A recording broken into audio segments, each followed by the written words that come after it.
You mentioned being extremely careful to not turn the wrong way and knock something over. What would happen if you did that? An explosion. It just slowly started to evolve where you would notice one room get full, then another, and then there's like the surrender to it where all of a sudden the room is full. So when you're asking me like what happens if I knock something over, my mom would get very angry because everything has a certain place and there's like this object permanence of I know exactly where everything is. I think the compulsion of hoarding comes from not being able to control other parts of your life. This is one thing you can control.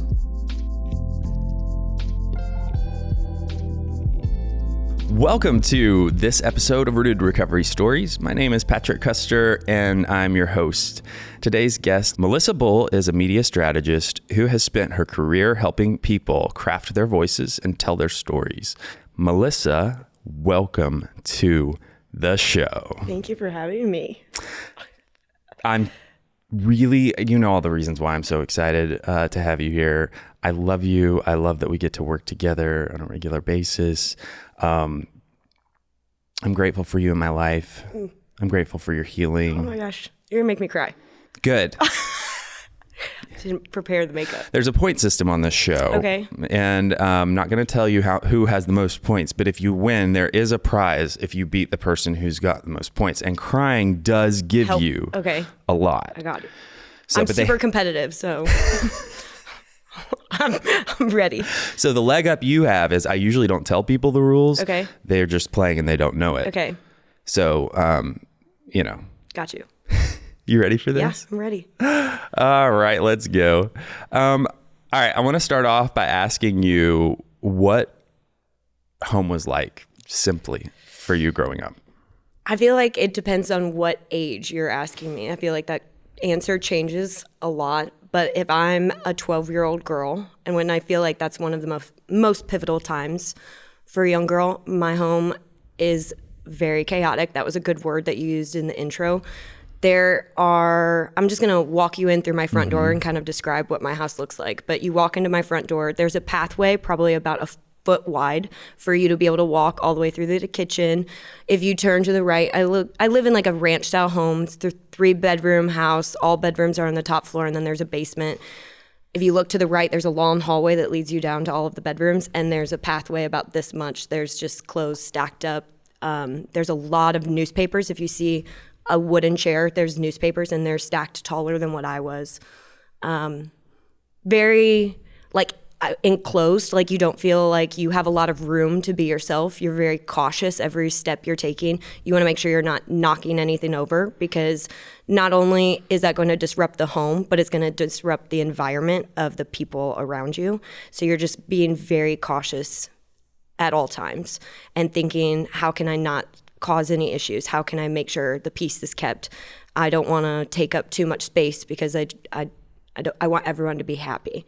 So our dining room table, you can't eat at it. Our kitchen counter, you can't eat at it. So if I'm getting breakfast in the morning, I'm sitting on my stairs and holding my bowl of cereal and eating. My bedroom has cat litter boxes stored in it. They're empty, but we feel the need that we need to keep these boxes because we might use them one day. So a lot going on. I don't even know that I could like fully describe what that is like, but just imagine there's like only certain spots on the couch that you can sit and relax. Like when you go home, I feel like everyone we like to say rot day now, or we like to be able to veg out. But when I was a child, there was very limited room to be able to do that. So even though I was out to the world performing, being a dancing monkey, look at me, I'm excelling. You come home and there's not a lot of place to just like relax and undo yourself and turn that piece off because you're still like cautious of your surroundings.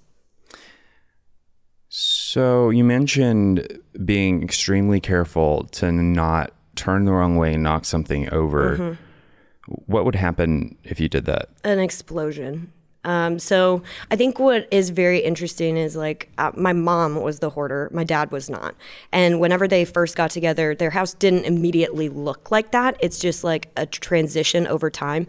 I remember my first childhood home. I was born in Southern Illinois. And I remember like one room. There was like one room that we kept the door closed. But like, everyone has a storage closet. But I was also very young. Like I don't remember much more than that. But I remember my family being allowed in the house and like birthday parties happening and like a lot of joyous things. When we moved to Northern Illinois to be closer to both sets of my grandparents, it just slowly started to evolve where you would notice one room get full, then another. And then there's like the surrender to it where all of a sudden the room is full. So when you're asking me like what happens if I knock something over, my mom would get very angry because everything has a certain place and there's like this object permanence of I know exactly where everything is. Even though it's chaotic in here, my mom knew exactly where everything was at all times. So if you disrupted that pattern, it was so hard for her to like, it's a compulsion. So she couldn't like, it had to be stacked the exact same way in the same order. Otherwise like she couldn't go to bed at night or she couldn't be relaxed. And like she felt comfort in the disorganization. So there are parts of me that understand that, and I want to say that's because there's like an element of that that's normal, or there might be a slight hoarding part of my personality that that just hasn't been turned on yet. I don't know, or maybe it's both of those things. But I'll like to compare and contrast. Like my partner and I, he is one of those people that wakes up. Anything that's out of place, he is walking through the house and finding the nearest cupboard to put it in, like whatever. It's going to get put away in a logical place. It might not be quote unquote where it goes, but everything needs to be wiped off, clean and tidy, put away. And I'm not that kind of person. I place more importance on being able to remember where something is when I need it. And that object permanence, when you said that really spoke to me. I can relate to that because I feel insecure if I can't find an item that I need when I need it. Now, having said that, when I'm talking about items that I need for me, I'm talking about things I actually use regularly. And I think that might be where I would challenge that the average person and the person who's struggling with hoarding kind of fork in the differences. It becomes magnified.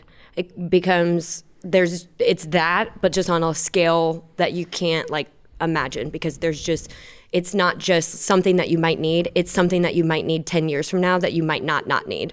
So it's like you're talking probably about I put my keys in a weird place and your partner goes and picks them up and then you're like, oh, I left my keys there. Why aren't my keys still there? But my mom had the ability to place a newspaper that had an obituary of a friend and it would just have stacks of more newspapers on it. And she would know like it's the third from the bottom or it's like she knew exactly where it was.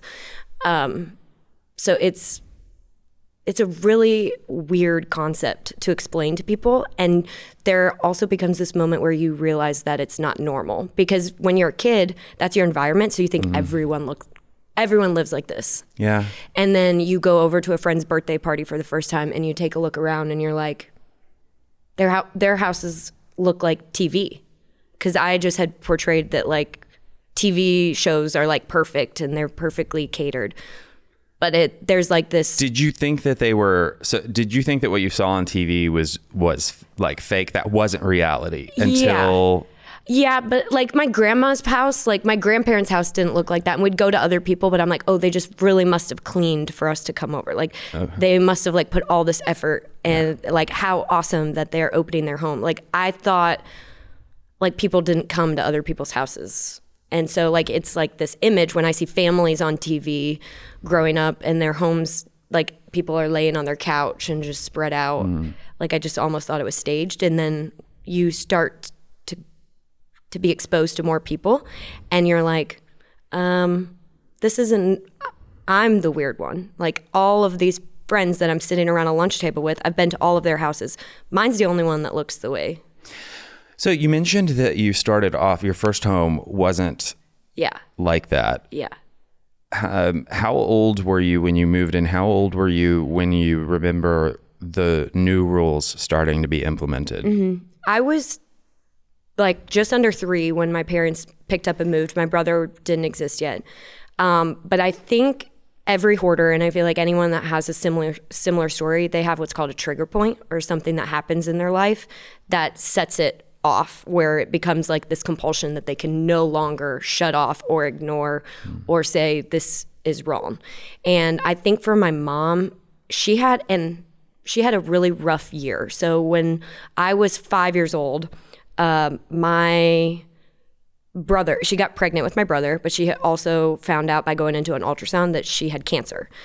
And she had to make a decision of, am I going to treat the cancer, or am I going to have a full-term pregnancy and serve this child inside of me?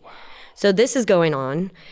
She decides to hold off on any treatment and continue the pregnancy and bring my brother into fruition. So she has my brother. She has an emergency C-section. As soon as he comes out, they take him. She never gets to hold him. They take her into a surgery. They remove a kidney and a gallbladder and like all of this stuff. When she comes out of surgery, she's told, you can't lift anything over 8 pounds. My brother was born 9 pounds, 10 ounces, so she couldn't even hold her new baby. I think there's something with that. So my mom is going through all of this cancer treatment, and we're going to the University of Iowa Hospital, which shout out to them. They're amazing. They took great care of my mom. But my grandpa also gets sick around this time, which is her dad. And her dad passes away. So there's just like these trigger points where this trauma happened with her son. She's struggling with her own health, and then she loses her father.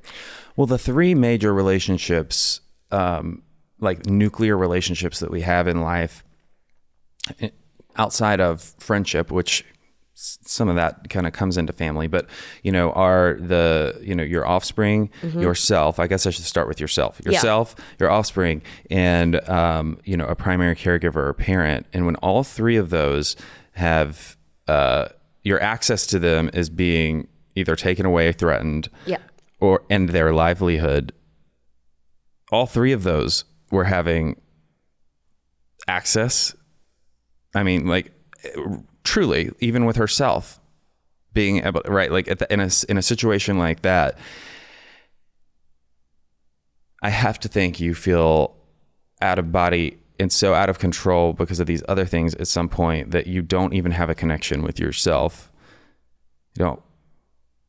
You're risking losing the connection with the 2 others on both ends of the spectrum. And then it actually happens with one. Yep. I can't imagine a feeling. I can't imagine because of some of the things that I've been through, I can imagine a world-changing, life-changing feeling of being dramatically out of control in a way that's just rocks your world so severely. With her, what's so unique to me is that it's dynamic across the plane of her entire life in this point in time. That part I can't imagine experiencing all at once, but I know that story isn't unique to her. There are so many people who go through hard struggles that the storms all hit at once. Yep. And so, and you mentioned the word control. And yes. I feel like that's what it is. At some point, she felt out of control. She felt out of control with being able to take care of her own health. She had cells that were literally attacking her and breaking her down. She had no control with taking care of her newborn baby because she couldn't lift him. So there's a limit of control. And then with her dad being in the hospital and being sick, you have no control. And so I think the compulsion of hoarding comes from not being able to control other parts of your life. And now this is one thing you can't control. Did she come out of the hospital, and when after coming out of the hospital did you notice the behavior start? It's like hard to remember because I was still really young. I remember our house was like messy growing up. Like I would say messy, but it just started compiling. Like the stacks just got bigger and bigger and bigger. And I think my mom just felt like she couldn't keep up. She couldn't keep up with laundry. She couldn't keep up with cleaning. There was just so much other stuff. So it just became this surrender of like, I just can't do it, so I'm not going to try. And then I think by the time... Can I also observe and ask if maybe that, because I'm thinking in my head saying like I can relate to kind of some of that, getting so busy and overwhelmed that I'm like, okay, I can't clean it up right now. I will at some point. I think I will. I know I will at some point. But if I'm not able to keep it tidy like I want to, I sure as hell better be able to know exactly where everything is. And that is my way of making sure that I'm responsible if I can't do this other part. I like go back and forth to thinking about like if it was like a conscious thing, like what you're saying, like if I can't do this, maybe I don't think there was ever, I think she always had the hope that the home would get better. She had hope that one day she would be able to take a couple weeks off work and completely change it around. Just that hope never came. Yeah.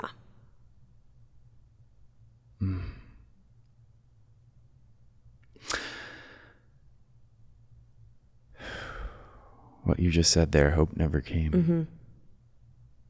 How does that feel to say that and sit with it? I think it breaks my heart because I do, as an adult now, I'm the age that my mom was when she found out she had cancer. And I think about myself sitting here thinking about like how I would be managing that and my job and a family. And I have so much like sympathy and heart for her because I can't imagine. I can try to, but I can barely get through my own day sometimes, let alone adding all of those other stressors on top of it. So my heart hurts for her because I feel like in that moment, she just needed help, but didn't know how to ask for it.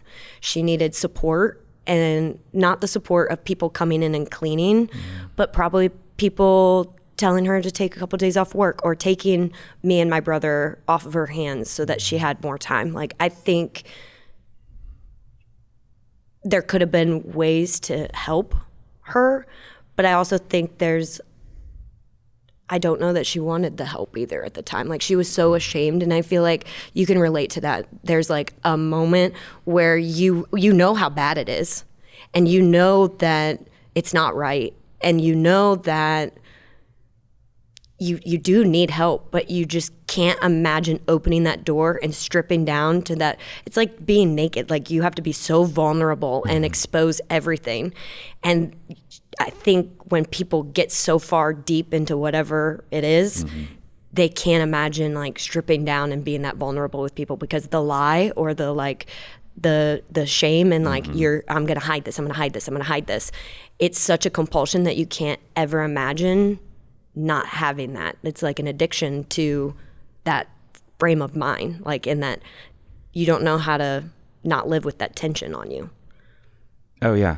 It's where I can relate to that, and you and I have talked about this a lot before, is the, addiction on my end, chemical addiction. I got to a point where I couldn't remember. I knew there was a time before, and there was a glimmer of hope for me at some point, thinking like, I will be different. I could be different. At some point, I'm going to be able to pull my self-control together and do what I need to be different. I could not access, though, the memory of what different was before, what happy felt like, what peace that I experienced that was 100% absent from my life at that point. And so, absent of insight in a situation like that,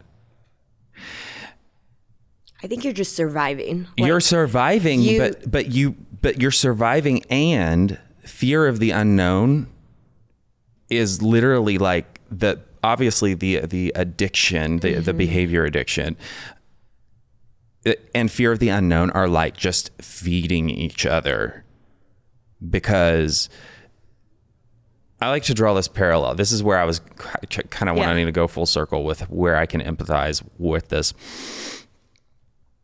Because I remember thinking like, I can't imagine coping. I can't imagine. It is so scary to think about like all the other people that don't live like I do.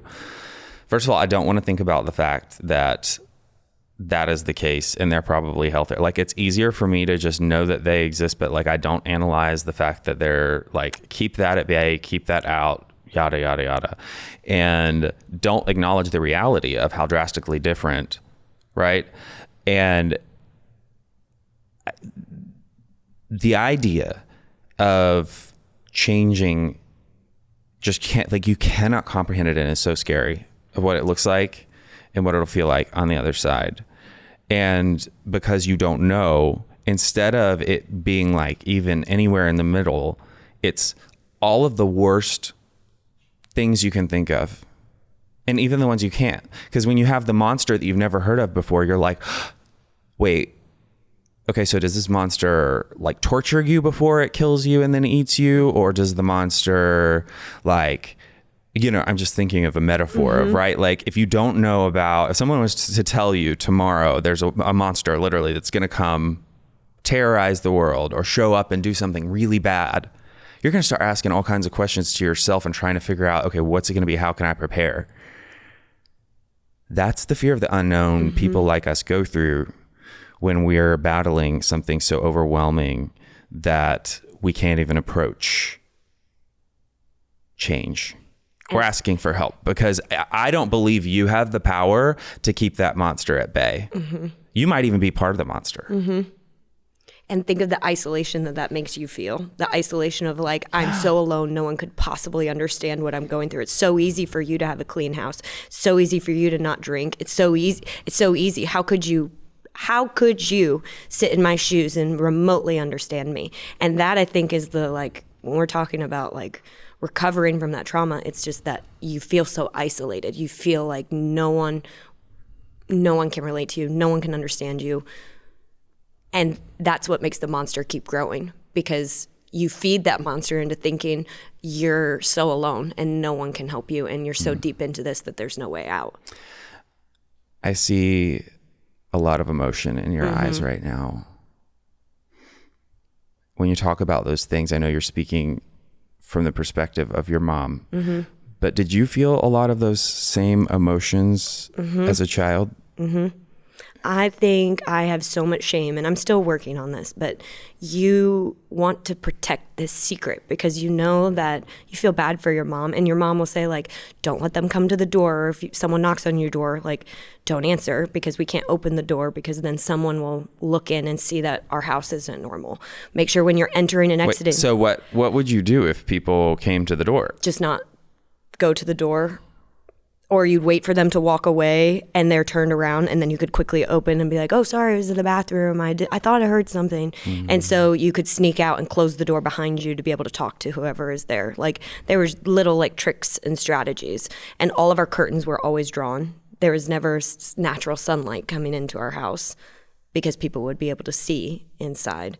So I just have this shame with it because you felt like you had to protect the secret that wasn't even yours, and it wasn't even mine to protect. And I think that's what's so hard with some of, like, thinking back to that little girl and who I was. She was just trying so hard to protect her parents, and she was trying so hard to protect her household, and she didn't want anyone to see what she was going through. She wanted everyone to think that it was sunshine and rainbows, that she could handle everything, that she was getting straight A's, that she was top of her class, that she was this elite gymnast.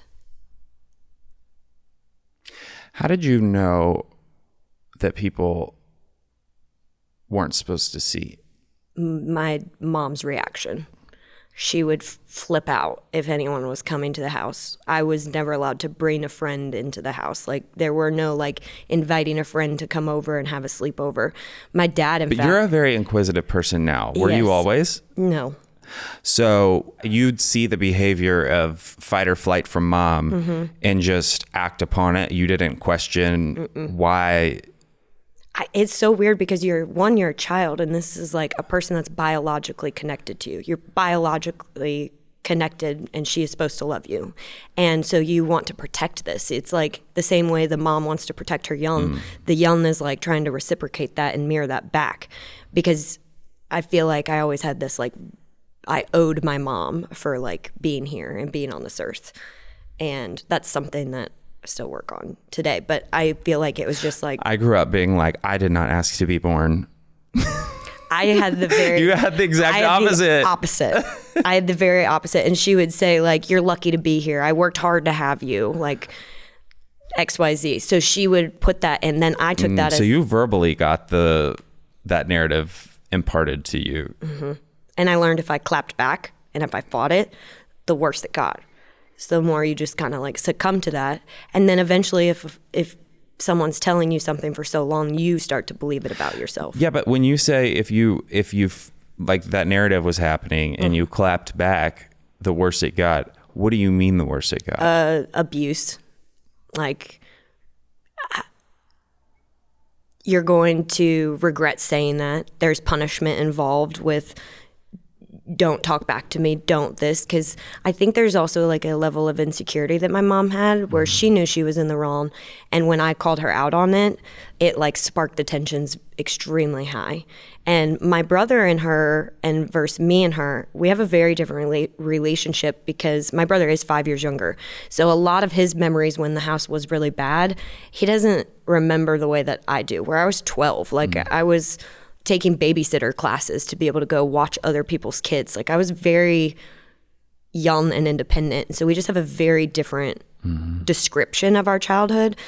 And I think that was hard too, because I've always like put pressure on my brother to like understand exactly how I was feeling. But he was just a little boy. He was a 7-year-old boy when like my mom left the house. So like, talking about isolation. You mentioned how narrow the space to live and move through your house was. And how there was barely any room just to be. Metaphorically, or emotionally, was that the same dynamic at play when it comes to space and room for your emotions? There was no space. There was no breaking down and crying, because if you did, you weren't going to get the support that you wanted. It's almost better just to keep it all inside and process it on your own, because my mom had told me like she doesn't have the capacity to handle it because she has all this stuff that she has to deal with. So there's no room there. My dad had his own stuff that he was going through that I didn't know about at the time, and I couldn't talk to a friend about it because they didn't understand, or at least I thought they didn't. And you're young. The friendships when you're 12 are like listening to NSYNC and like eating cake. Like right. It's not the deep, in-depth relationships that you grow to have in your adulthood. And I think the only person that I had that I could like strip down and be emotional with was my grandma, who ironically was my mom's mom. And my grandma knew everything that was going on, but she had this... Was grandma allowed to come to the house? Yes. Okay. Did she use her voice and speak up about observations? She did at times, but I feel like it was always a fight too. So I think I watched my grandma navigate that relationship with her daughter, and then the way she navigated it with me. And I feel like my grandma had a farm in the middle of nowhere with 300 acres. And I feel like when I was on that farm as a kid, I had all this space and I had dogs to play with, and I could run the waterways of the cornfields. And it was the only place where I could feel space. And I would have my little Walkman and like mow the lawn, listening to like Shania Twain over and over again and just sing. And that's where I feel like was the only place I was allowed to be a kid, was on that farm. And I just have such like a connection to that, because I think every kid needs that outlet and every kid needs a space. But you think it's at your home, but for me it wasn't. And I would get that maybe 1 weekend a month because it was still an hour and a half away. So it's not like I could just go there all the time. But when I was there, that's my favorite time of my childhood. Like I loved being on her farm, loved taking care of animals, loved cooking with my grandma. My grandma treated me like I was a queen when I was there. I would watch TV in the room and she would bring me my lunch. She would never let me, I didn't have to get up and do dishes or she just tended to my needs, and I didn't have that from parents. That was the only place that someone did that for me. And my mom would get so mad at my grandma, like, you're making her be so lazy. And in my head, it would like kill me because I'm hearing my mom say that my grandma's treating me like I'm lazy. And to me, I'm like, this is the only time I get to like unwind. And I have no demands of me.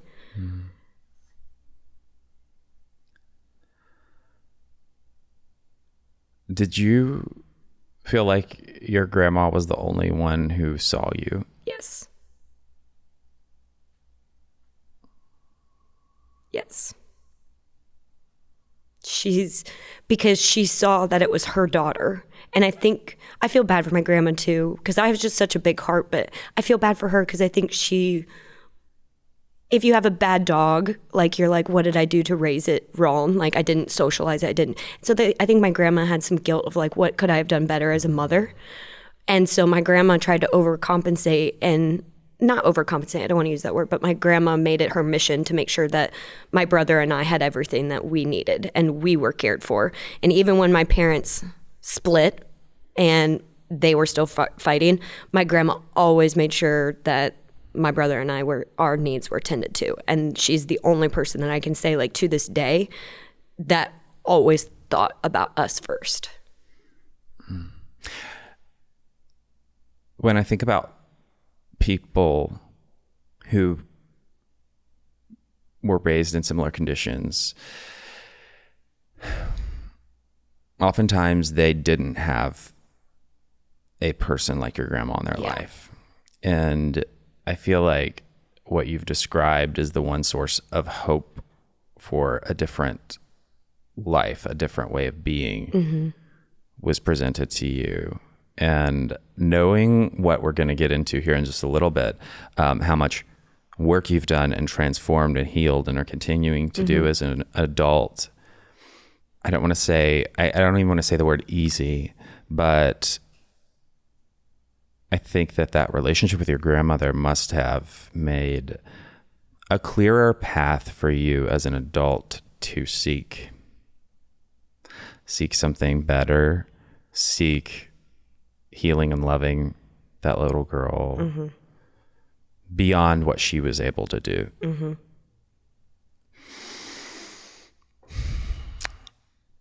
You talked about outside of the home. Being a show monkey, doing well, thriving. You didn't say perfectionism, but I actually know that was part of it. My question was going to be, did you find ways to escape? But you've already answered that for me.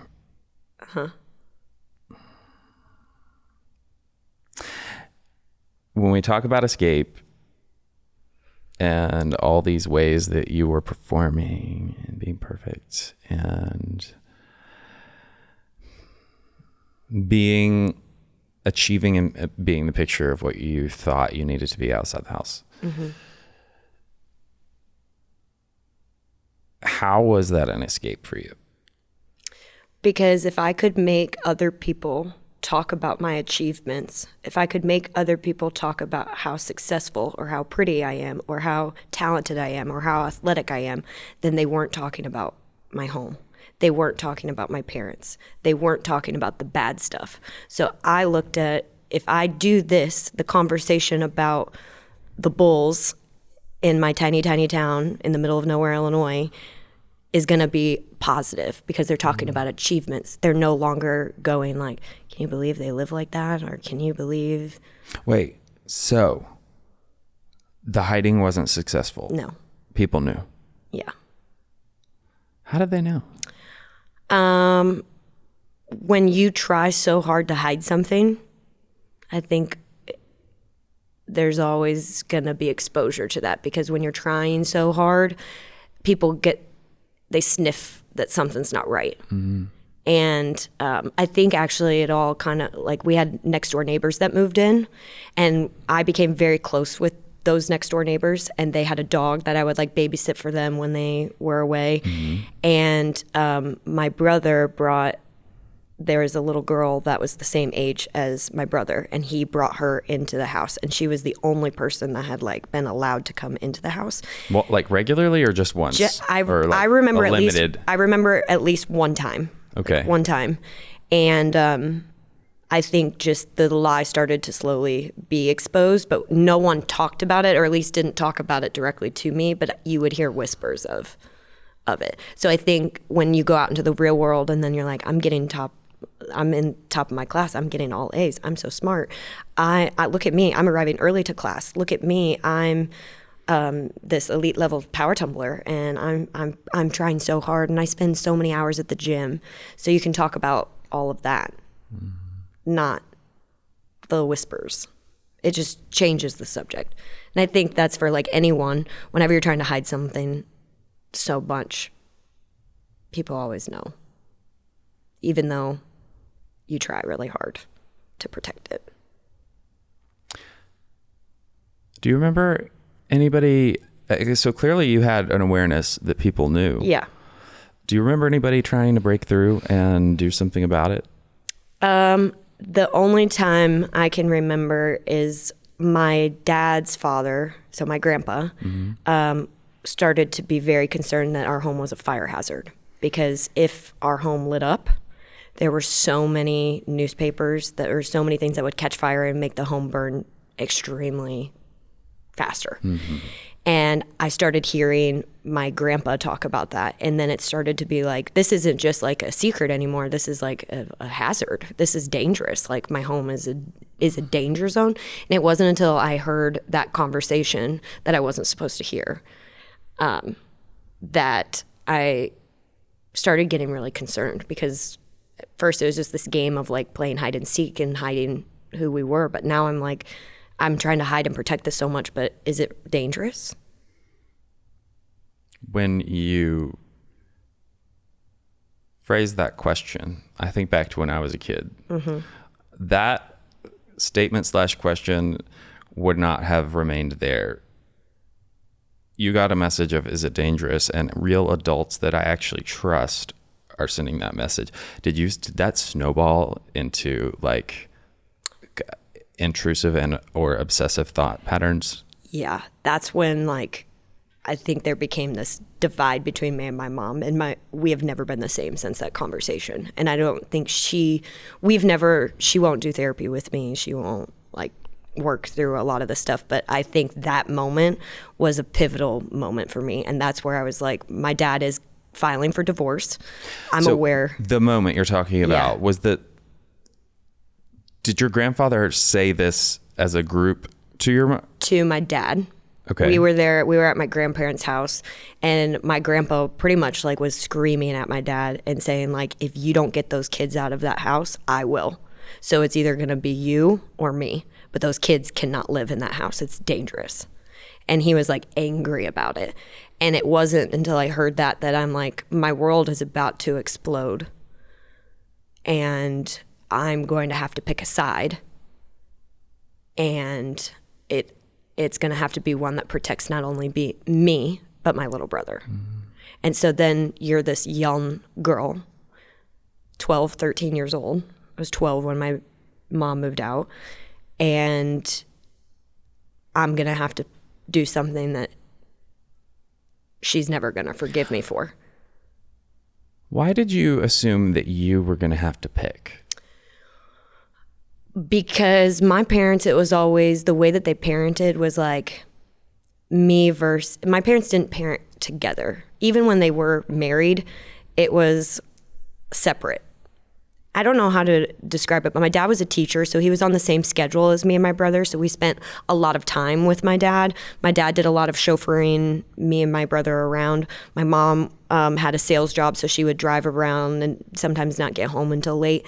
So we spent a lot more time with our dad, and they would have arguments about, my mom would say, you should have done this, you should have done this, you should have done this to my dad. But then I'm thinking in my head, like, we had a great day. Like, it was great. Why is she yelling at him. And so I started to understand that there was this like tension between my parents. And so when I heard that argument happening between my grandpa and my dad, I knew that it wasn't going to be, a mediator wasn't going to be able to make all of this go away. It was going to be an explosion because of the abuse that had been happening in my home and the reactivity to when my mom was confronted about things. It was going to explode. I knew it was coming. It was just only a matter of time. This podcast is brought to you by Promises Behavioral Health. If you or a loved one are struggling with trauma, addiction, or mental health, we are ready to answer your questions and help you take that next step. Call our admission center at 888-648-4098 or visit us online at www.promises.com. Our team is ready and waiting to answer the call for help. So tell me more about the breaking point. Mm-hmm. So my parents, I woke up one night, my brother crawled into my bed and was like, Mom and Dad are fighting. It's really bad. And he's scared. So imagine that too. I'm sure so many people can relate to this. When your parents aren't your safety, your sister is. Like your sister is, and you're only 12 years old and you're in charge of giving this comfort and solace to a little boy. And you feel like you have to go save the world. You have to go fix it. And so I go out there, and my dad had told my mom that he was filing for divorce and that this was going to happen. And they were knockout, drag out fighting, screaming at the top of their lungs. My mom turns and looks at me and blames it on me because the lawyer he sought was in a town where I had cheer practice. And so she connected the dots that if my dad never drove me to cheer practice an hour away, he would have never found a lawyer. So she's screaming at me. It's my fault that I gave my dad this freedom because while I was at practice for 3 hours, he sat and met with the lawyer. So it's all my fault. So she's screaming at me that I've caused this. They're screaming at each other. My dad is just sitting there very sure saying, this is happening. I'm filing for divorce. This is happening, and just repeating himself over and over again. And my mom is doing everything she can to hold on to this version of life and just screaming and fighting and kicking to keep it. This version of life. Mm-hmm. Was she more upset about this potential of losing, quote unquote, control over the ecosystem of her dysfunction, mm-hmm. or about the family breaking up? I think both. I think it was the illusion was going to come out. I think she knew that, like, if we're fighting publicly, like the stuff about our home is going to be exposed. So I think there's like, you want to keep holding on to that just so that you don't have to expose your secret. And you were talking about the fear of the unknown. She's very like, what happens if this family disrupts? What does that mean for me? What does that look for our family, and how are we going to navigate? We live in a small town. Everyone's going to talk about this. And there's like this fear of that. So what did happen next? So my dad filed for divorce, and my mom moved out, and she moved into our neighbors, which was like back there. Our backyards touched. She moved in there, took over their basement. And the second my mom moved out, I think the divorce said that she had 90 days to get all of her stuff out of the house. And just immediately when my mom left, my dad started cleaning, and my dad started throwing things away and giving us a normal home. And I think it was my 13th birthday, all of this had like transpired. And I asked my dad for my birthday, could I have friends over? And my dad was like, sure, like didn't think anything about it. And after that party happened, I went downstairs. My dad lived in the basement, in the bedroom downstairs. I went downstairs and I just said, thank you so much. I've never had a friend over. And it was so nice being able to celebrate my birthday. And my dad said that was the first moment where he wept, and he said, I did the right thing. But yeah. Because I think even if you're being strong and you're trying to make moves to protect your family, you still wonder if it's the right thing. Mm-hmm. And especially with children, you're never going to get that like gratitude or like reassurance from kids. Like you have to be the one secure. And my dad said that like little nugget that I gave him was like everything he needed to keep fighting. And then I had to testify in court saying that I wanted to live with my dad and talk about the living conditions and talking about the abuse with my mom. And she was sitting there and I'm up testifying in front of all of our family members. This is that single moment, like I is one of like the hardest moments to think back, because even that my grandma was sitting there, my grandma's still rooting for my mom, and I'm going against my grandma's shaking her head at me when I'm exposing all of this. And hold on. So that surprises me. Yeah. Because the way you talked about your grandma protecting, supporting, sticking up for you before isn't matching with this narrative. Yeah. Where's the rift or the difference? She became maternal. I think she wanted to protect her child. And I think there was a little bit of fear in my grandma too, that if my mom lost access to me and my brother, that she would lose access to me and my brother. So I think there's a lot of that, but I just I remember exactly what I was wearing. I remember where everyone was sitting in the court, and I was 13 when I did that. And that's a really young age to have to articulate. Yeah. And that's a lot of responsibility. And I wanted to protect my brother and I wanted to protect me. And I knew that living with my dad was the best thing for us. And at that time, I think I told you this the other day, but men didn't get custody of children. This is early 2000s. So it's very, very rare to see a man win a court case in a custody battle. And my dad won. And I don't know. I mean, we can't ever go back in time and change, but I don't know that would have happened had I not gone on to testify.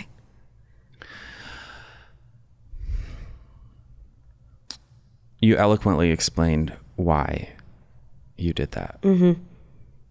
But one other question that I can't help but ask is in relation to your grandmother and how she was your one escape, the haven, her home, what she did for you, what she represented, how she treated you, the fact that she acknowledged your pain and saw you and the situation for what it was as a child.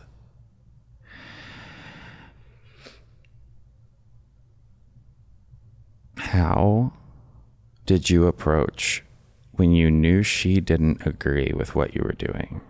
This person who was your person. How on earth at 13 years old did you approach making that decision and defying her? I mean, that is some,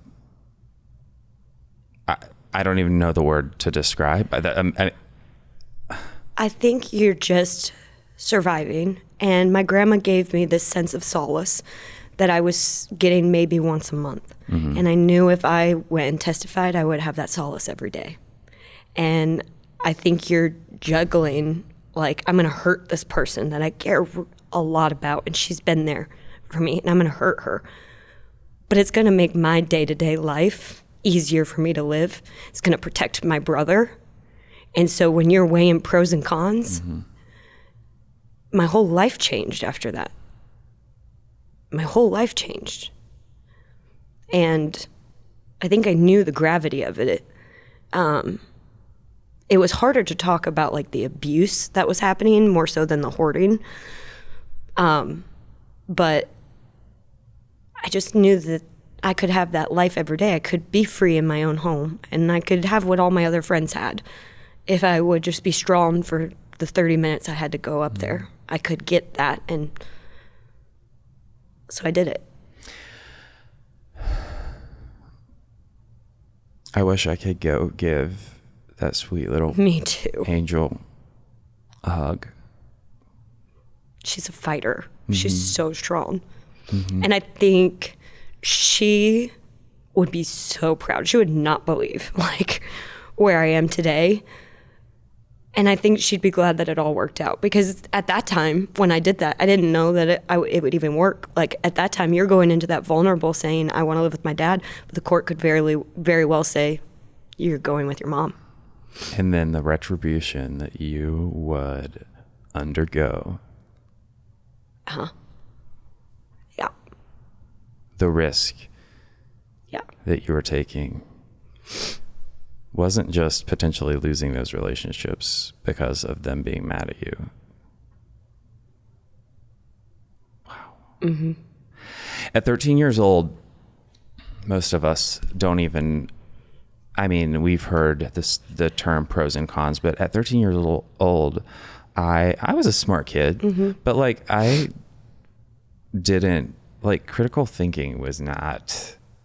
Yeah. That's not a thing that kids know how to do, are versed in. And when you talk about weighing pros and cons, that is a, chief process of critical thinking and decision making. Mm-hmm.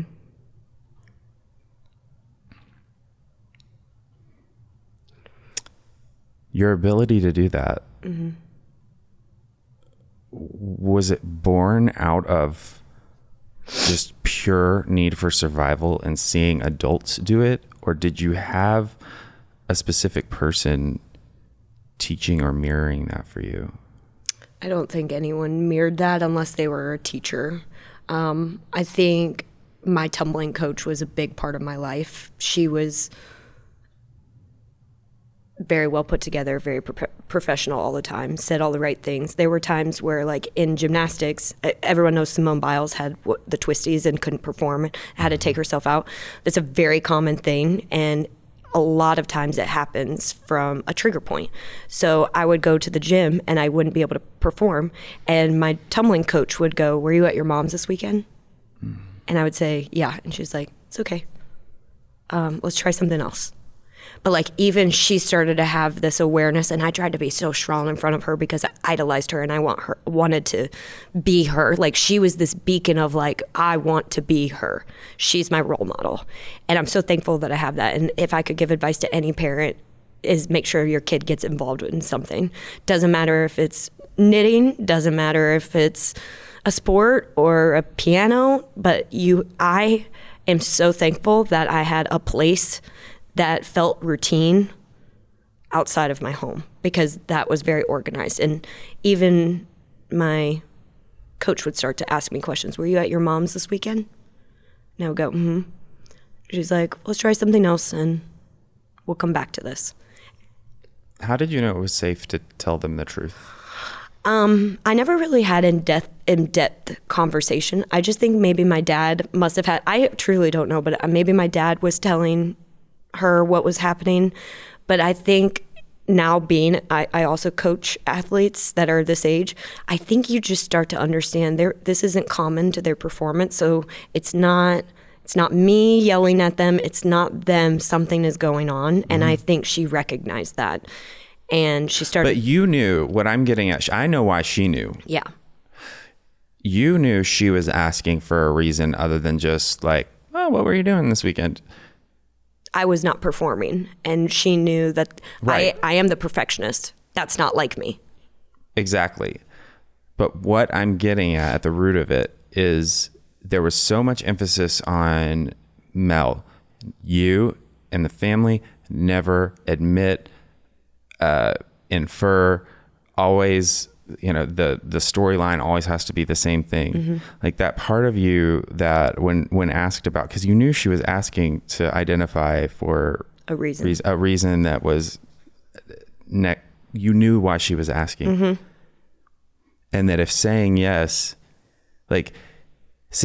was admitting that not only the environment was what it was, but that it was affecting you. Mm-hmm. So that's what I mean about how did you know?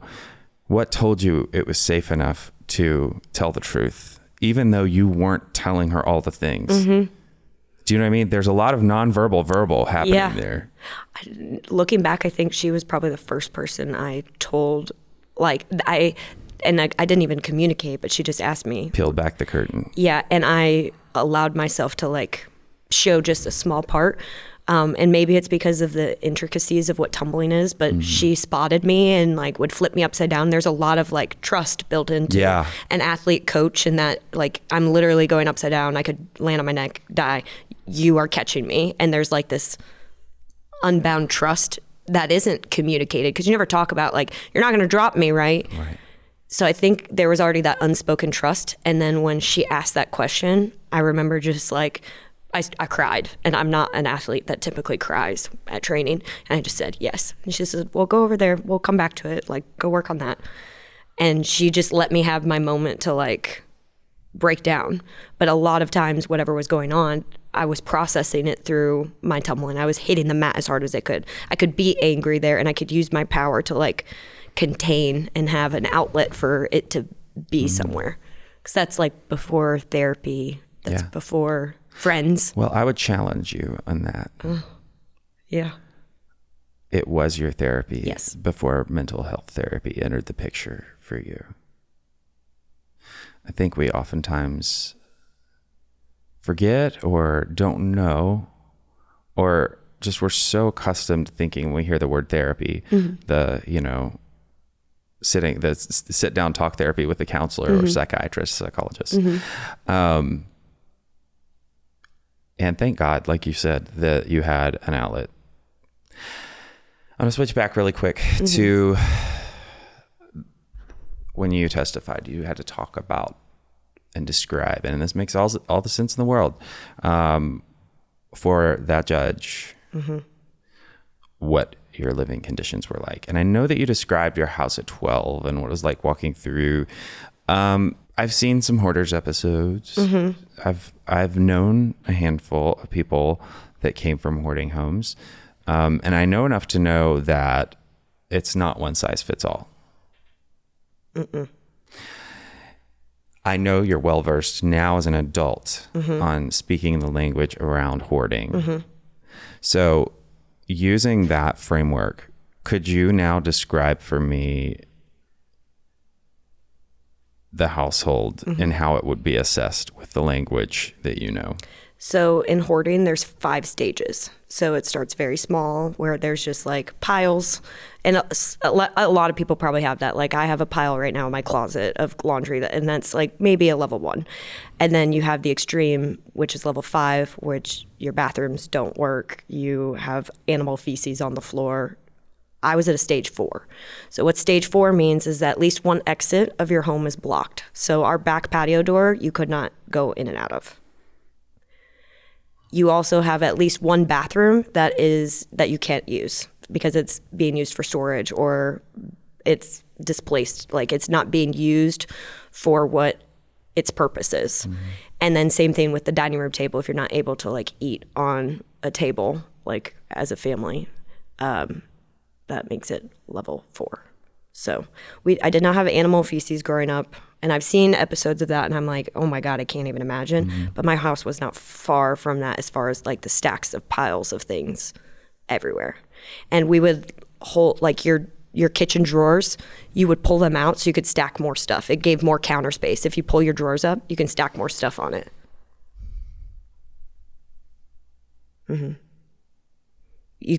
We stored stuff in our oven, in our microwave. So you could use the stovetop, but you'd have to clear off, make sure nothing was going to burn around it. So like that's what a level 4 hoarding home is like. Well, I definitely would have started the fire if I lived in that home, because I accidentally turned the oven on instead of the stove burner all the time. Yeah.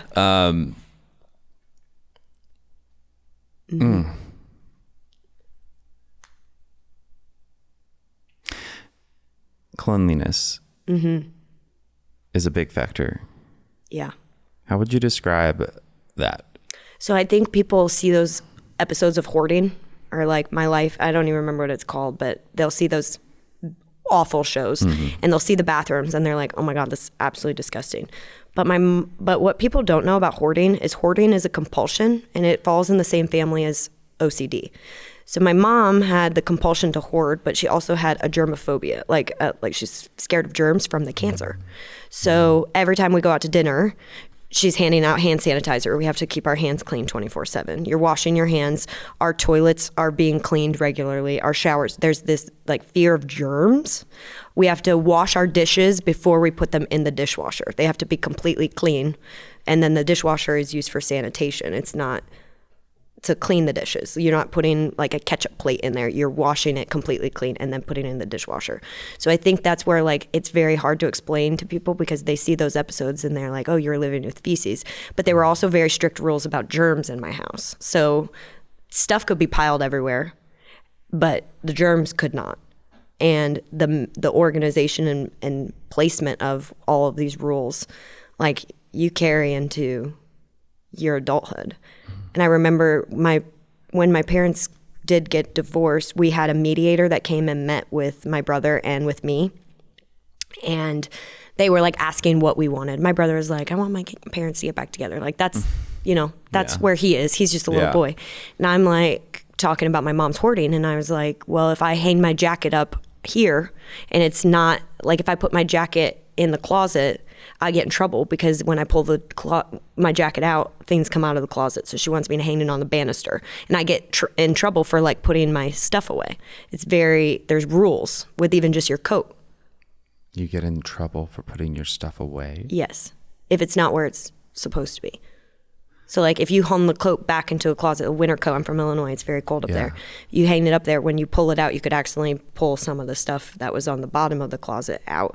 And then there would be a disruption and then your mom would get mad. And then the process of leaving, because normally you're grabbing your coat when you're walking out the door, is a fight.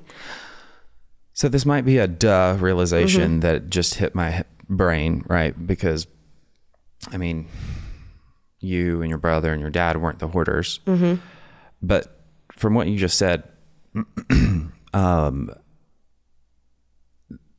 space that's supposed to be served for the purpose of like everyone, right? The coat closet where you're supposed to store stuff. You couldn't, not just because it was hoarded, but like the repercussions of, tracing back to what you've explained. I know what all is in there. It needs to be there because I have to be able to find it. I have stored all these things there. That is my storage compartment. That's not yours. What areas were you allowed to use, and did that keep changing? I remember we got a 6-drawer dresser from a garage sale that had a big vanity mirror. It was $40, and I asked my parents to get that for me. I had that dresser. That dresser, I controlled every drawer of what got to be in there. I even had a junk drawer of like my own junk that I got to store. But like my closet, only part of my closet was mine. There was other stuff hanging up in the closet. I had like I had this like armoire thing that had a fold-out desk, but the desk, my room became so full that I couldn't even use the fold-out desk on it anymore. So you're just doing your homework in bed. It just got worse and worse. How much in its totality, what percent of your room was filled with stuff that wasn't yours? It's hard to say because my mom, like the things that were in my room were all for little girls for the most part. I would say the biggest thing was like the cat litter boxes. Like we stored the cat litter boxes in my room. I still don't know why. But like all the other things that she was hoarding were like shopping bags full of girls' clothes or girls' toys that were just piling up. And it was like she'd go to Walmart and go through the clearance aisle, and then if there was something that she thought that I needed, like a piece of it is like you're gifting, but then it's just being stored in this bag and it's on the clearance, so I might never be able to buy this thing again. If I don't buy it right now, this will never be back in store. I'll never be able to get it.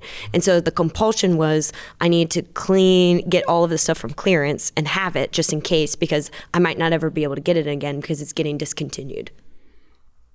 And so the things that were in my room, though, were like blankets and toys, but it was just like so much of it Were there toys that your mom pre-bought, like you weren't allowed to, like, was there stuff that it was unopened because it was for the future? Yeah, there were like a lot of Barbie dolls that weren't allowed to come out of its case because it was going to be worth money one day, or it was going to be your birthday present at some point. Oh, my favorite story to tell. This is my favorite one.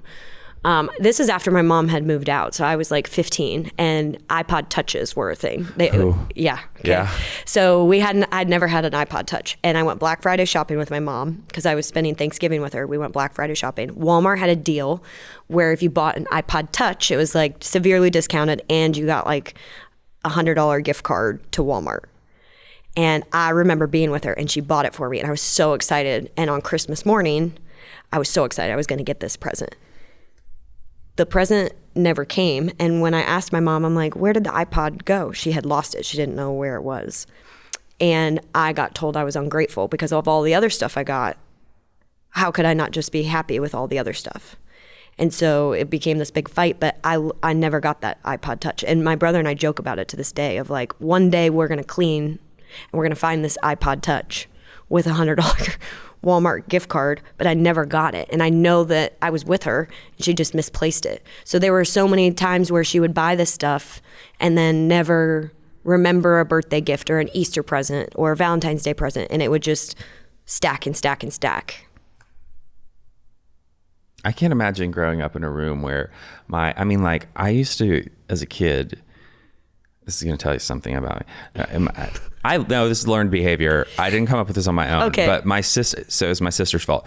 But we would go after my parents had gone to sleep, and we would go she taught me how to unwrap Christmas presents so the tape wouldn't pull the top layer of the wrapping paper off, so we could see what we were getting, and then put it back perfectly. That's how much I couldn't take having a potential gift in my vicinity without access to it. I can't imagine my room being full of stuff that was for me, maybe at some unknown time in the future, that you weren't allowed to move, touch, open, all the things.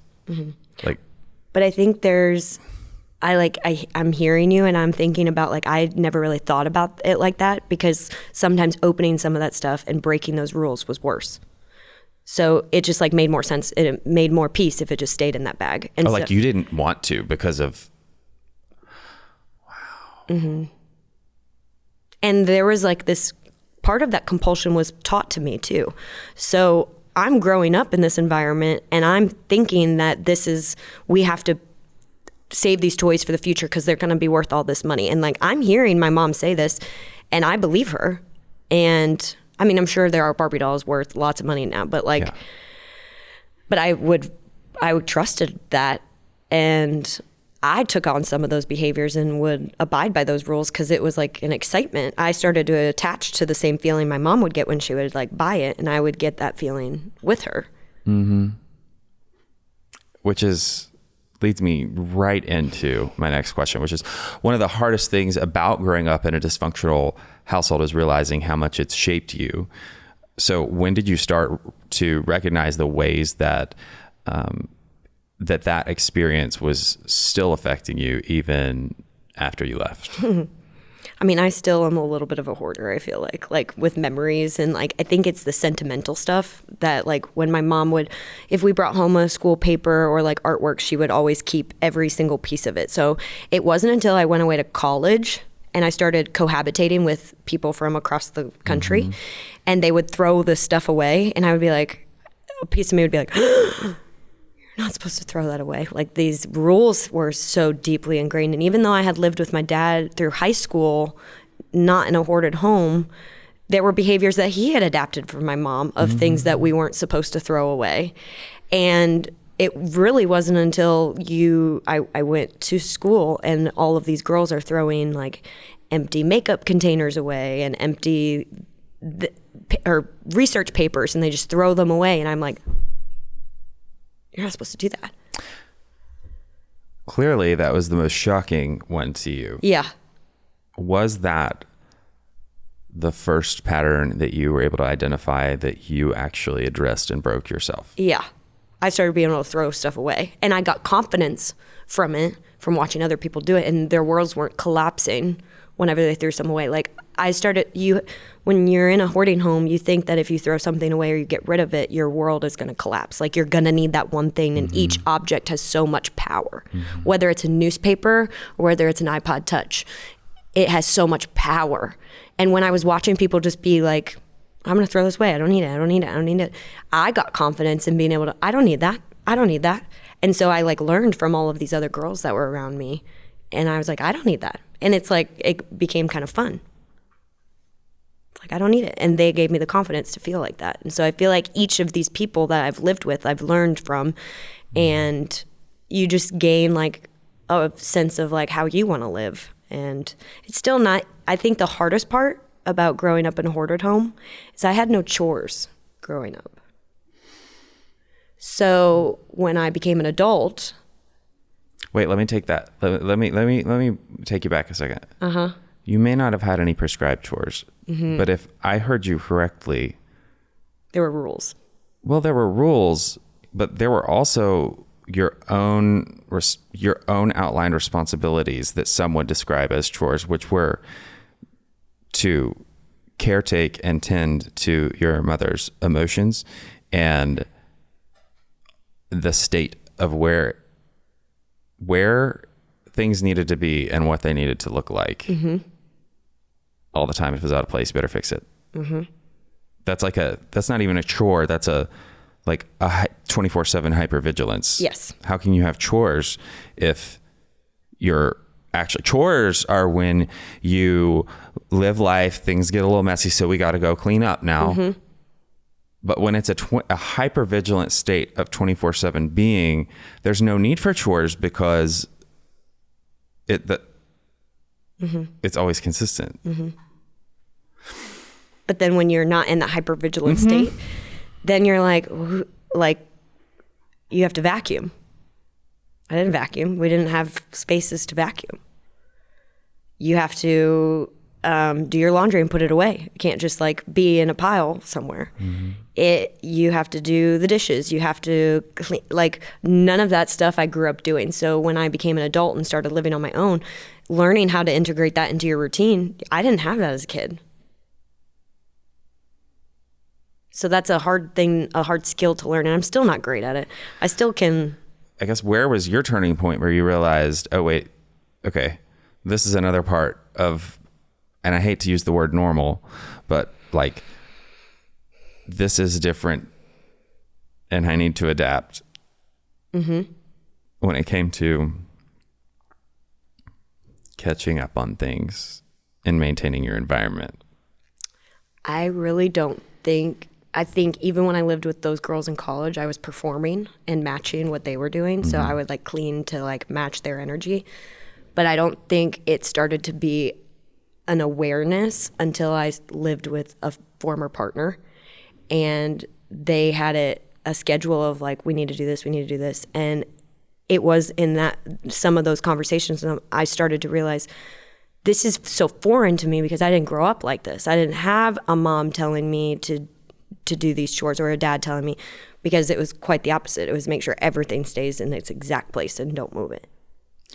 So you moved from the environment at home to an environment with to the dorm. You were copying what they were doing because acting based off of what the people in your environment were doing and making sure that you supported that taking place was your guiding, what do they call it? Your guiding, star path. Guiding star. Yeah. Yeah. And so I guess what I'm hearing that was different, because clearly that you're in a same environment where you're with a partner at this next phase. The different thing though was that it became a narrative and you actually talked about it. Did that individual initiate this to be like, hey, or were you just finally starting to ask questions because for the first time in your life, you're developing an identity of likes and dislikes and curiosities that you didn't let yourself go to before. Yeah, I think there was like an ability to feel comfortable to start questioning why I'm behaving like this or why I'm behaving like that. Like even when I first moved to Nashville, I had just normal roommates. And I would talk about my mom and I would talk about hoarding. And I'm like, oh, I grew up in hoarding, and like make jokes about it. But I was never processing the fact that like, you didn't learn how to have chores. You didn't learn how to run a home. You didn't learn any of these things. I was just laughing it off and joking about it. And my friends were like, haha, yeah, that's so funny. Because now I'm talking about it and now it's in this light, but I wasn't working on it and I wasn't working through it until I felt safe with a partner to be like, hey, I think this is not normal about me.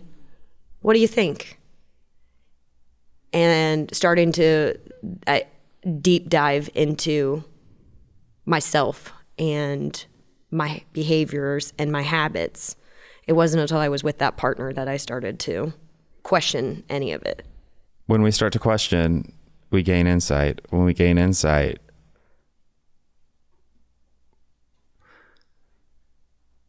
we're faced with realizations.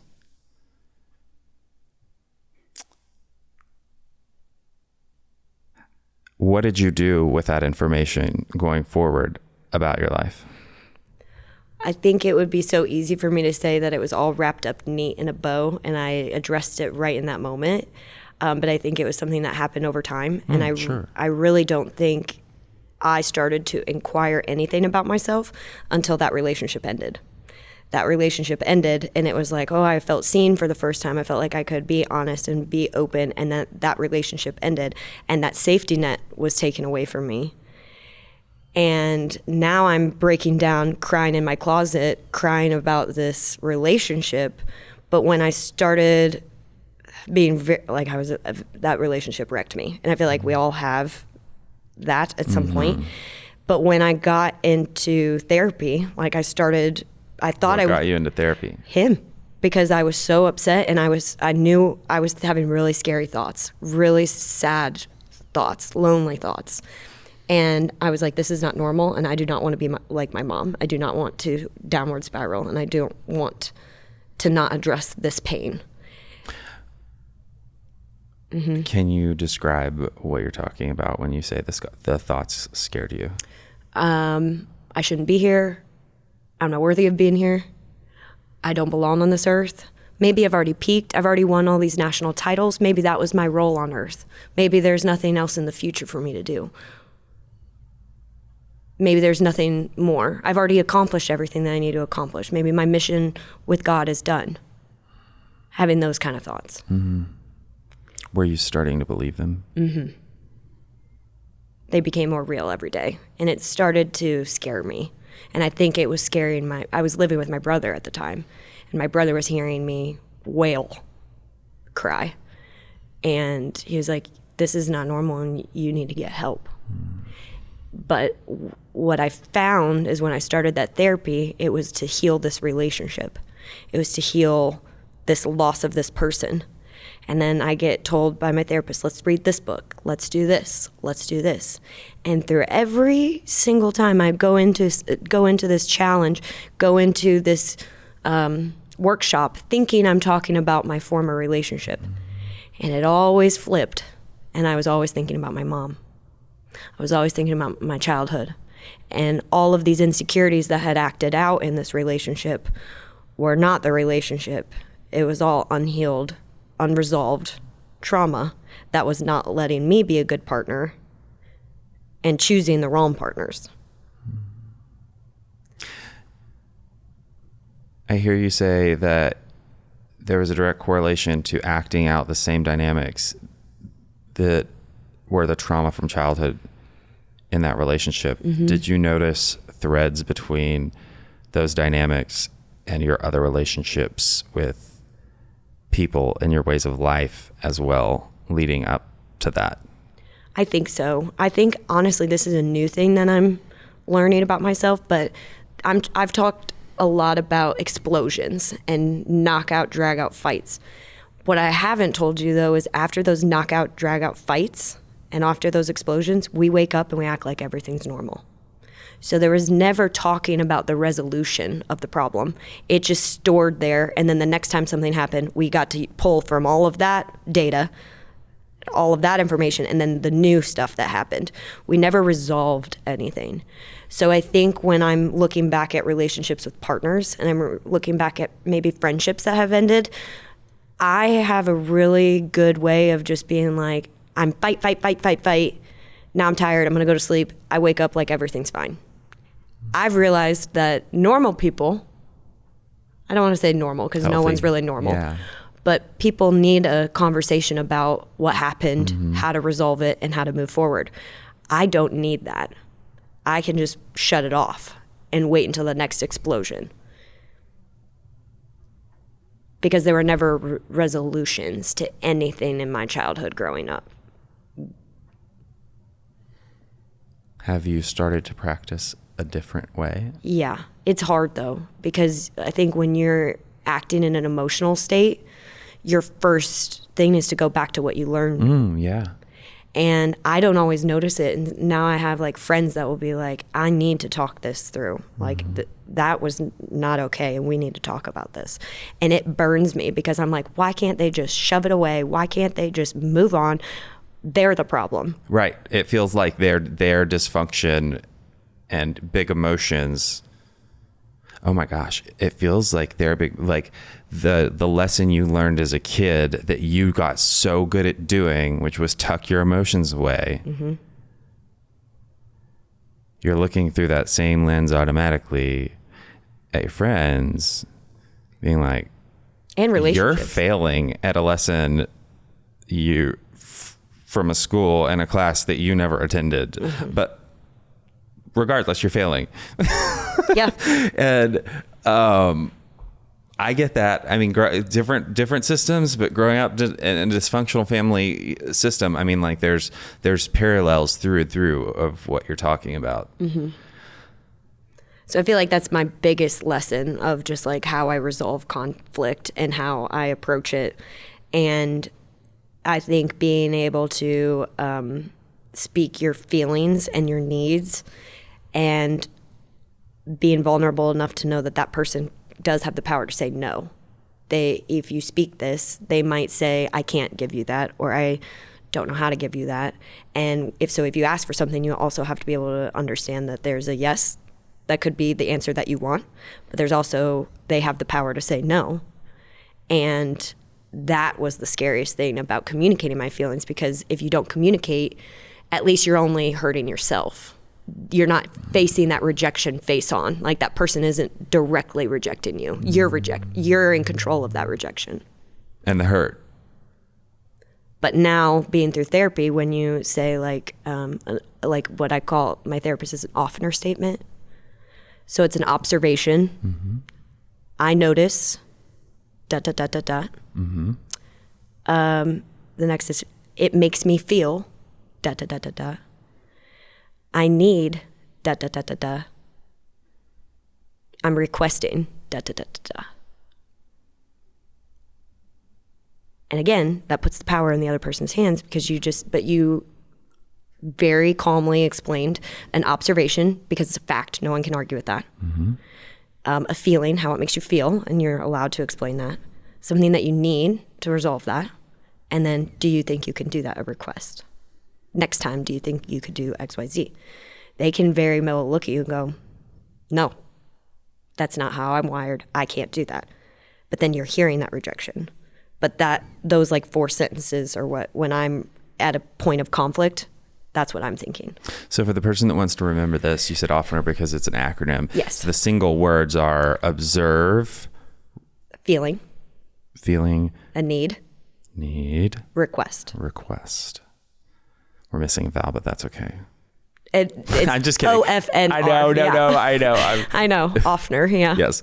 How do you navigate when have you hit a situation where you've practiced that and you actually were on the receiving end of the undesired hurt met with that vulnerability? What did you do? It hurts. And you feel the rejection isn't just coming from that other person. You're like beating yourself up.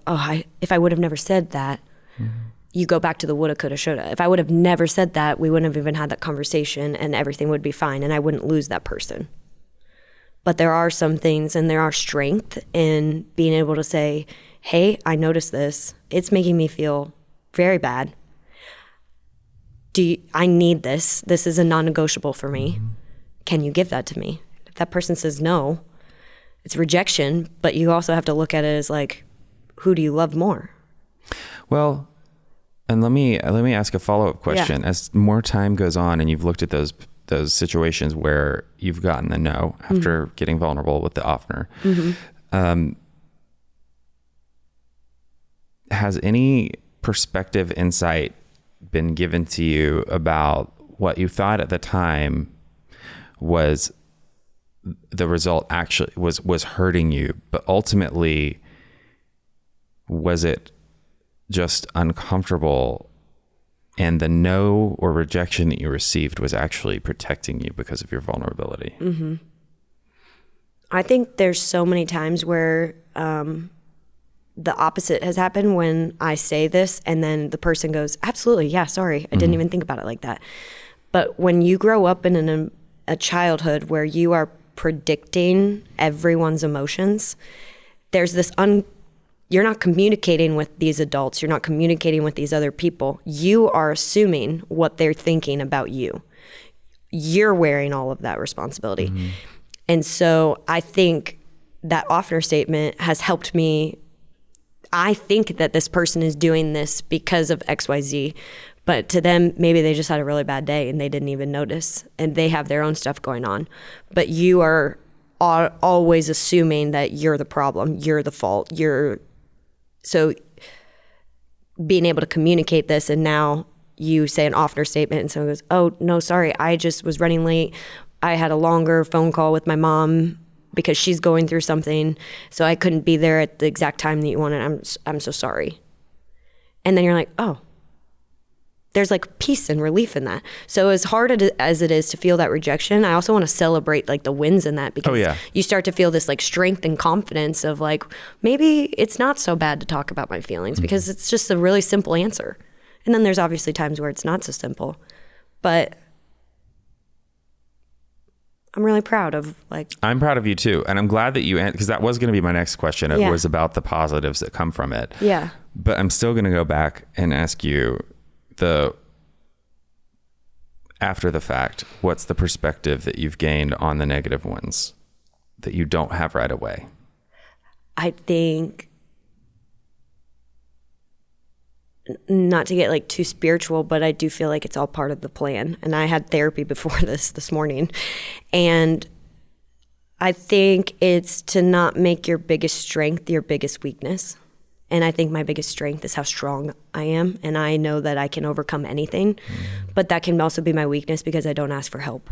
And I think I have to do it on my own. And so my perspective now, knowing all of this about myself and about my past, is that everyone has their own baggage. Everyone has their own things that they need to unpack. But that also makes, I'm able to achieve all of the things that I can achieve now because I've been through all of this stuff and I now have a confidence of anything can be thrown my way and I know that I will be okay and I know I will be able to overcome it. And I won't be that girl in that closet thinking that she doesn't have a purpose and a future because I think the future is very bright now. And so I think that's the perspective, is knowing that there's hope and that there's things to live for. That's right. And the what ifs aren't scary. They're exciting. Right. If you could go back and talk to young Melissa, what would you say to her? That it's all going to be okay. And that even though it's really hard right now, it's all going to make sense. And that you're going to grow up and you're going to be so proud of yourself and you're going to have such a purpose and you're going to be able to touch so many people's lives and impact them in positive ways. And you're not going to go to the Olympics, but you kind of are. And just keep going because good things are coming. I think that's all I wanted as a kid, is I wanted hope. And we talked a lot about the hope never came. But I don't think if you're a person that feels like right now there is no hope, I think you have to create it. And I know it's so, like, I hear when you're really sad and you hear people talk about you, like, you have to create the hope. It's like finding just, like, instead of thinking about all the bad things in your day, like, celebrate, like, looking for joy, like, looking for the good things, and, like, taking a picture of something, and at the end of the day being like, oh my God, this part of my day was so great. And then you just start falling in love with, like, the little things, and it makes it easier to go through. And you just have to find the hope. The hope's never going to come. The hope is never just going to appear. You have to allow it to be able to make room, and you have to start seeing life in a different way and creating space for that hope to come in. Well, and I like to say it's a crack in the dam theory, because once you start practicing that principle of what you're talking about, it allows room for expansion. But when you say the hope's never going to come, what I hear and what I know is that the hope will come, but certain things have to happen, and it's not going to look necessarily like what we thought. And without room for it, no, it can't come. Creating space is one of the biggest and first steps. What do you want people who grew up or are currently growing up in similar situations to know about hope, healing, and moving forward? First off, you're normal. You are normal.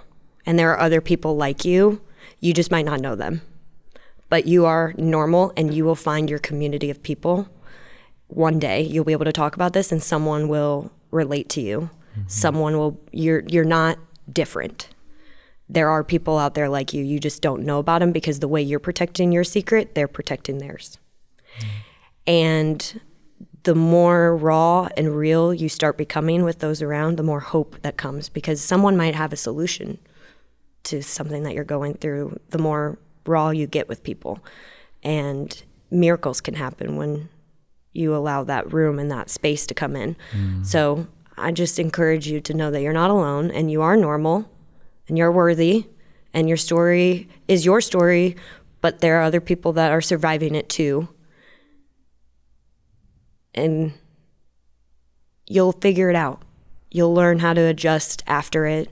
Just because that's how you grew up doesn't mean that's how you have to live your life. You can break that cycle. It's not going to be easy. There's still things about my home that I'm not proud of, that I'm ashamed of. But you just keep working at it. And whenever there's like a fear or a shame, you note it down in my app and my notes app, and then I take that to therapy and be like, these were the times this week where I felt this. Let's talk about all of these, and how could I have handled XYZ situations better?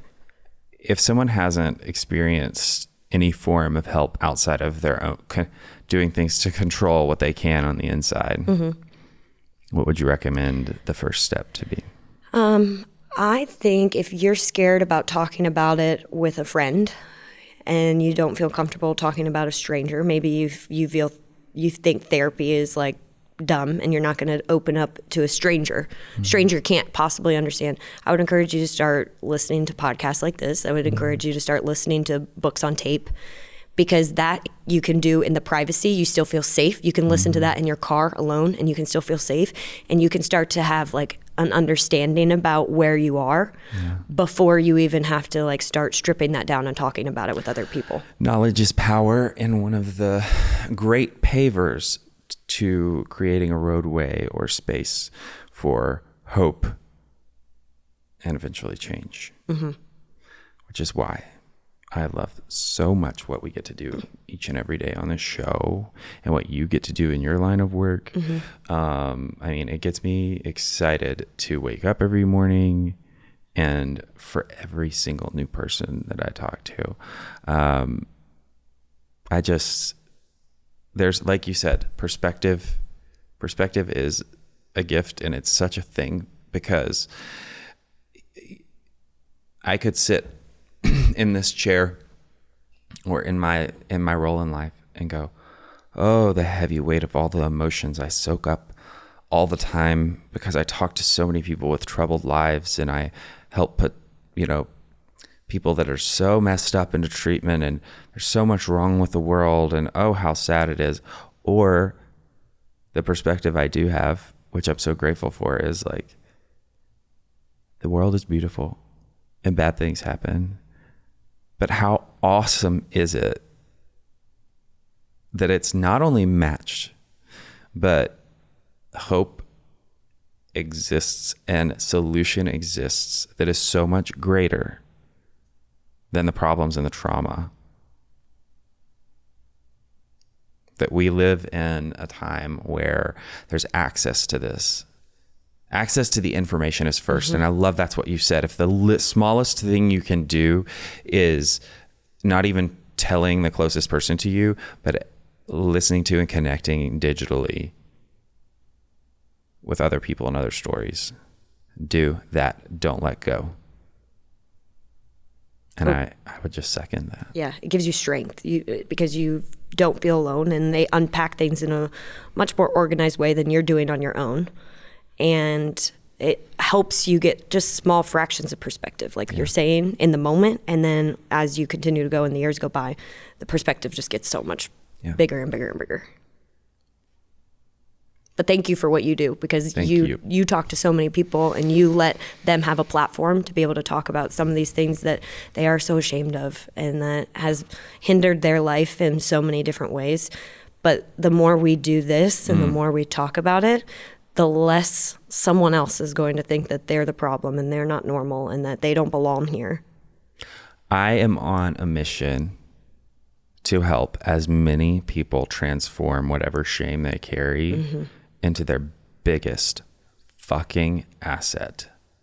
Amen. To live on fire unapologetically and chase after every hope and dream that they have. And you, my friend, are doing that. I'm trying. I'm so grateful for you. Oh, thank you. I'm grateful for you.